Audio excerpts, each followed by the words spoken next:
Boa tarde, bem-vindo a mais uma gravação. Espero que esse vídeo vos encontre a gozar de uma boa saúde. Eu hoje pretendo falar dos recursos na jurisdição de menores, porque há um hábito que nós já cultivamos, por exemplo, nos processos de alimento, em que com a submissão do requerimento da manifestação de vontade de recorrer, juntamos as respectivas alegações. Então, de uma pequena corrida que eu fiz nas leituras aqui, eu acho que o processamento desses recursos não seria dessa forma, mas nós acabamos habituando e simplificamos o trabalho. Por quê? A Lei 8/2008, de 15 de julho, que é a Lei de Organização Tutelar de Menores,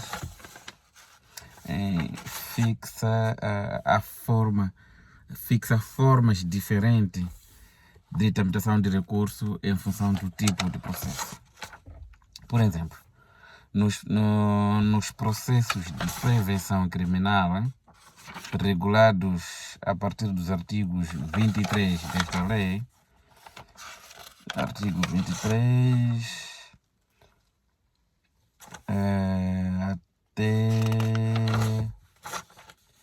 os artigos 59, isto tem a ver com processos de prevenção criminal de menores, bem como as providências cíveis a serem tomadas em caso de o menor estar em conflito com a lei. E o artigo 60 é que regula os recursos do processo de prevenção criminal de menores. Diz o seguinte: número 1. O disposto nos números 1 e 2 do artigo 712 do Código do Processo Civil, e aqui vamos já para o Código do Processo Civil para sabermos o que diz o número 1 do artigo 712. O número 1 e 2 do artigo 712 fala da modificabilidade das decisões de fato. O número 1. A decisão do Tribunal de Primeira Instância sobre a matéria de fato pode ser alterada pelo Tribunal Superior. Ok? Isso fala das circunstâncias da modificação da decisão na matéria de fato. Então, o artigo 60 da Lei 8/2008, de 15 de julho, ainda vai no número 2. Os recursos têm efeito meramente devolutivo ou suspensivo, conforme o tribunal determinar, salvo disposição legal estabelecendo especialmente o efeito de recurso. Ok, isso não tem problema com efeito. 3. Os recursos de agravo interpostos no decorrer do processo sobem ao Tribunal Superior com que se interpuser a sentença final, salvo se dizer respeito à matéria que possa influir no exame ou na decisão da causa, ou se a sua retenção os tornaria absolutamente inúteis, caso em que soube de imediato, mas em separado. Então, pelo menos nesse artigo 60, para os processos de prevenção criminal, está claro de que não é, porque para a interposição de requerimento e respectivas alegações, a lei deve ser clara, a lei deve dizer que é assim, porque a regra não é essa. Então, se a lei não diz, a lei especial não diz, então vamos recorrer à lei geral. A lei geral, que é o Código do Processo Civil, que fala dos recursos, sendo recurso de apelação, ou recurso de agravo, revista, recurso a plenário do Tribunal Supremo, depende que tipo de recurso é. Então, se a lei especial não diz a forma de tramitação desse expediente do recurso, então devemos recorrer à lei geral. Agora, no caso concreto, para os processos de prevenção criminal, a lei especial não diz que com a submissão de requerimento também deve ser submetidas as alegações, não diz. Logo, estamos a dizer que nos processos de prevenção criminal, primeiro submete-se o recurso, como ocorre no processo de direito civil comum, submetemos o requerimento a manifestar a intenção de recorrer, e só depois de deferido é que vamos juntar as alegações. Então, é isto que diz o artigo 60. E mais, o artigo 60 também não diz qual é o prazo. Então, sendo assim, teremos que ir para a lei comum. Se for um recurso de apelação, por regra o recurso é de 8 dias, submissão do recurso. No processo civil comum. Já falei disso no vídeo anterior. Então, se for de apelação, notificado do deferimento do recurso, tenho 20 dias para agendar alegações. Se for de agravo, notificado do deferimento do recurso, tenho 8 dias para agendar alegações. Isso no processo civil comum.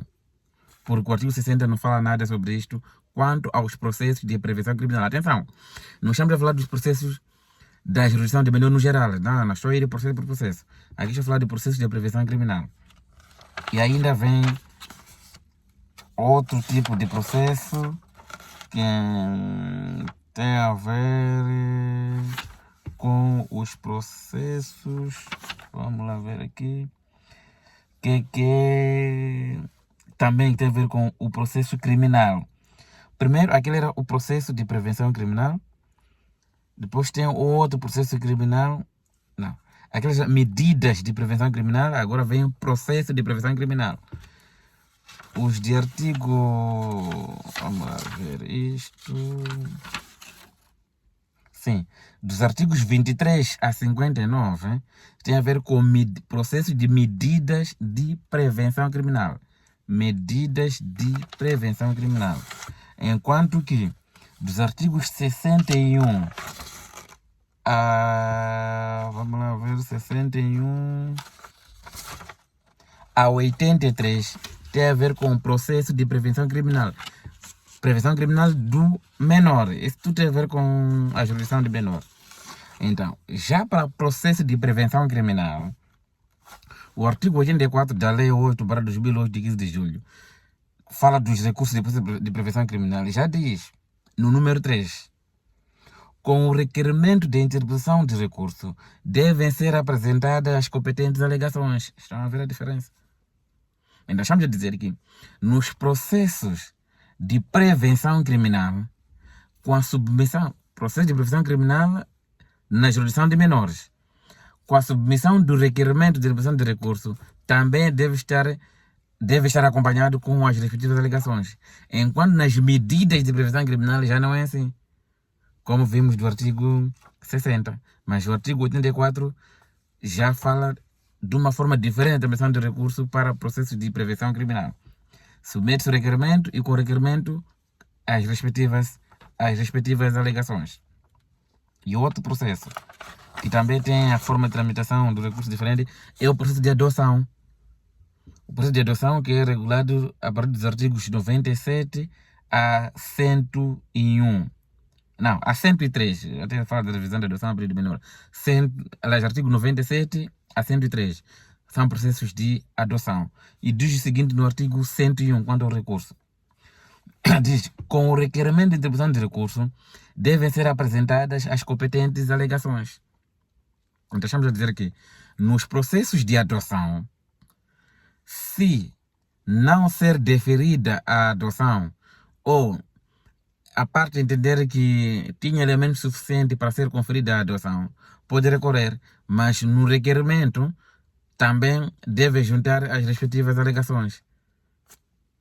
Então já está. E aqui já vem o prazo de 8 dias para os processos de adoção, prazo de 8 dias. Atenção, quando a lei não diz qual é o prazo, qual é a forma de tramitação do recurso, a lei especial, no caso a lei 8, então teremos que recorrer ao Código Civil, onde vamos encontrar a tramitação de recurso e os respectivos prazos, como falei anteriormente.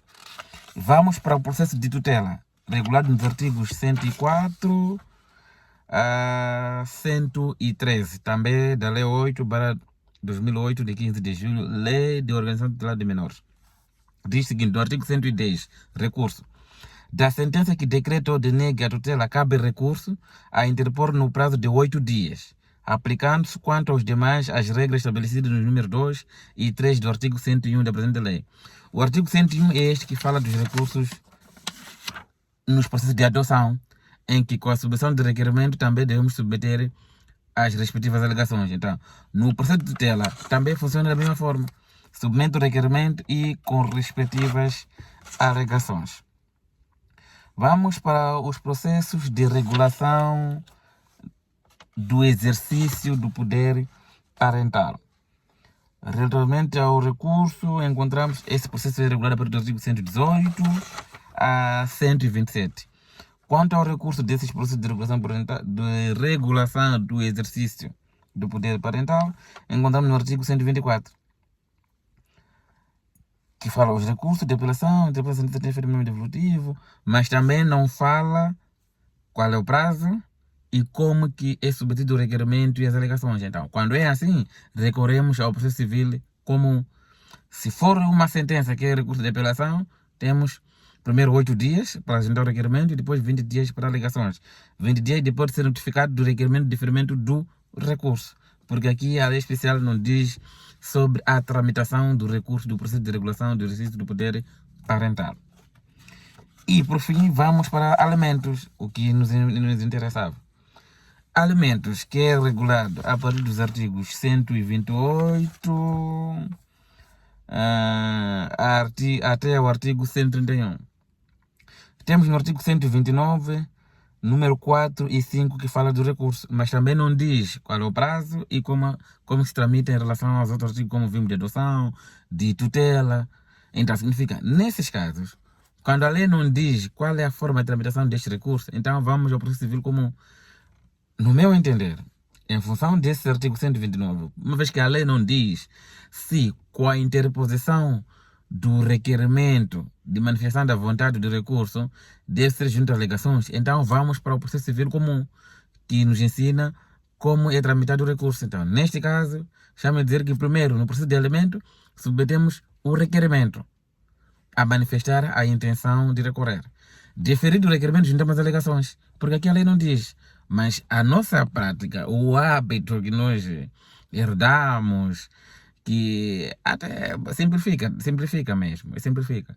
A nossa prática é juntamos o requerimento e com as alegações. Claro, o que abunda não prejudica, usamos esse princípio, né? Quem pode mais, pode menos. Nada prejudica. Só que, em termos rigoroso técnico, a lei especial que fala dos alimentos no artigo 128 até o artigo 131 e no artigo 129, número 4 e 5, que aborda o recurso, já é diferente como é tramitado os recursos de adoção, que a lei já é clara, a dizer que não. Com a atribuição do requerimento do recurso, deve juntar as alegações, mas aqui já não diz. Então, se não diz, significa que tecnicamente devemos recorrer à legislação civil comum, que dá o prazo de 8 dias de interpor recurso. Notificado de deferimento, temos 20 dias para juntar alegações. Mas nada obsta para quem já vinha fazendo a submissão do requerimento e com as suas alegações, continua fazendo. Mas em termos rigoroso, técnico-jurídico, é isto que nós vimos aqui. E agora, como se deve revestir esse requerimento? O requerimento de revisão de recurso é tão simples. Primeiro é identificar o tribunal que tomou a decisão. O tribunal que exarou a sentença, o tribunal que produziu a sentença, o tribunal onde correu aquele processo que nós queremos recorrer. Indicar o tribunal, depois indicamos o número do processo e a seguir identificamos a pessoa que quer recorrer.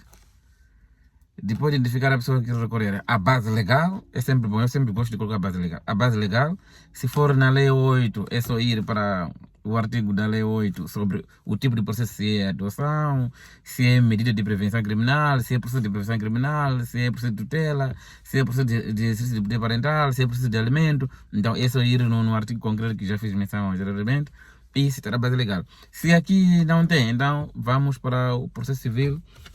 O Código do Processo Civil, normalmente, pode ser o artigo 687 ou os artigos 733, dependendo se for agravo ou não. Se for agravo de apelação, vamos lá ver, só para confirmar, 687, porque já falamos de 687 e 685, que é o prazo de 8 dias, 87, que é o requerimento que nós chamamos de fazer menção. Então, depois de pôr a base, ver nesses termos e interpor o recurso e indicar a espécie de recurso, se é recurso de apelação ou recurso de agravo em função se for despacho ou sentença, como já expliquei nos vídeos anteriores. E também é obrigatório a constituição de advogado nos recursos, isso é de lei, mas nada impede, uma vez que Manica ainda foi declarada a suficiência de advogados, que os defensores públicos também submetam os recursos. Isto resulta a obrigatoriedade da constituição de advogado nos recursos resulta do artigo 32, número 1, a linha B e C. Aliás, a linha A, a linha B e a linha C, todos do Código do Processo Civil. Obrigado, penso que esse vídeo foi útil de alguma forma. Então eu não vou trazer nos vídeos as peças, por exemplo, formulário, eu não de fazer isso para não criar preguiça nos colegas, em aqueles que gostam de ver nossos vídeos, menos para terem a criatividade de como elaborar as peças sozinhos. Porque se eu começar a trazer aqui os exemplos ou modelos, não vai ajudar em nada, não vai ajudar em nada. Então, o importante é ter a capacidade de ouvir e depois de implementar. Muito obrigado e peço que assistam, curtam, se inscrevam e compartilhem o vídeo. Boa tarde.